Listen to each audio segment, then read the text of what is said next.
Ketchup without corn syrup? Yes, please. Let's learn how to make this easily with just a few simple ingredients. Hello and welcome to Jackson's Job. The very first thing I want to talk to you about is tomato paste versus tomato sauce. You really want to use tomato paste for this recipe. Could you use tomato sauce? Well, you kind of could, but it's going to take you hours to make, and then it has a bunch of extra ingredients like salt, sometimes seasonings, and a lot of sugar. So I don't recommend it. Just wait until you can go to the store and get the tomato paste. So now that we have that out of the way, the rest of the ingredients are very simple and straightforward. In a small to medium-sized saucepan, we are going to add in our tomato paste. We need 1 can that is 6 ounces. To that, we're going to add in 1/4 cup of granulated white sugar. That's 50 grams. Now you can use less sugar. This is all to taste, but I'm giving you a starting point. Next, we are going to add in our seasoning. 3/4 teaspoon of salt, 3.75 grams.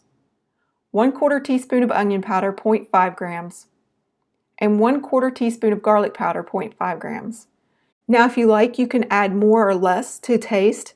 I actually like to up that garlic and onion powder to about 3/4 teaspoon to a teaspoon, depending on my mood. And you can experiment and you can add other things. You can even add some like hot sauce or cinnamon even. The sky is the limit. I'm giving you the basics and then you can go from there. You want to mix this until it is well combined. You want to get those spices really well incorporated into that tomato paste. Now, if you have nonstick cookware, please don't use a metal whisk on it.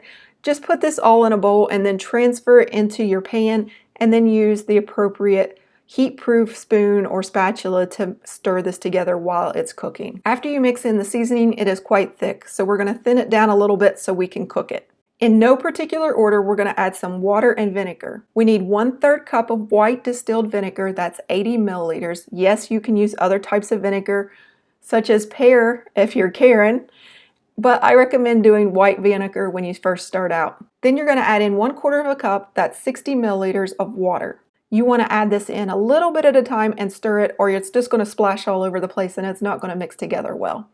Just take your time here. If you add it in all at once, it's not the end of the world. Just keep mixing it until it's very smooth. Now, can you use any type of vinegar? Absolutely, you can. It may change the taste and flavor. That's why they stick with white distilled vinegar. It's pretty much flavorless once it cooks out. Now that you have this all combined, it's time to take it to the stovetop. You want to turn your heat to either medium-low or medium. If you are new to cooking anything with tomato base, I recommend you go medium-low and just cook it longer.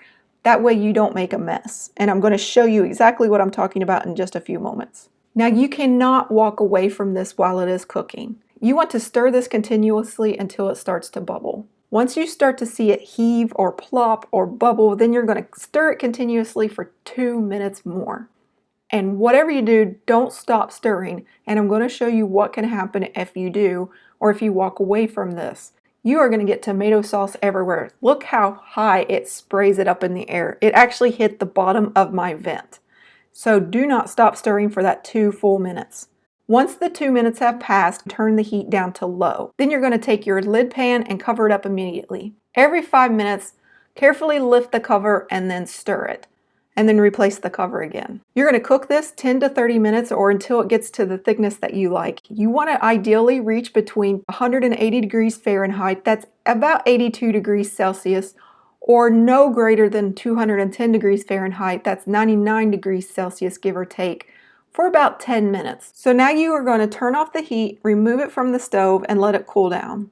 You can transfer it to a heat-proof container and let it cool completely before you store it in the refrigerator. It makes about 1 cup to 1 1/4 cups. That's 240 to 300 milliliters. It really depends on how long you cooked it and how much you thickened it up. You can keep this up to 5 days, perhaps even longer, but I've never kept it longer than that. It just doesn't last that long. So that is how you make your own ketchup without corn syrup. And on that same note, I'm going to show you how to make barbecue sauce without corn syrup coming up soon. So my sneaky husband was apparently helping himself to the ketchup and french fries when my back was turned. I had no idea he was doing this until I went to edit this video. I wonder if he thought they were good. Well, apparently so, because he goes back for seconds. By the way, if you want to learn how to make these oven-baked french fries, I will teach you if you let me know in the comments below. I hope you enjoyed this recipe. Thank you for watching, and as always, happy baking.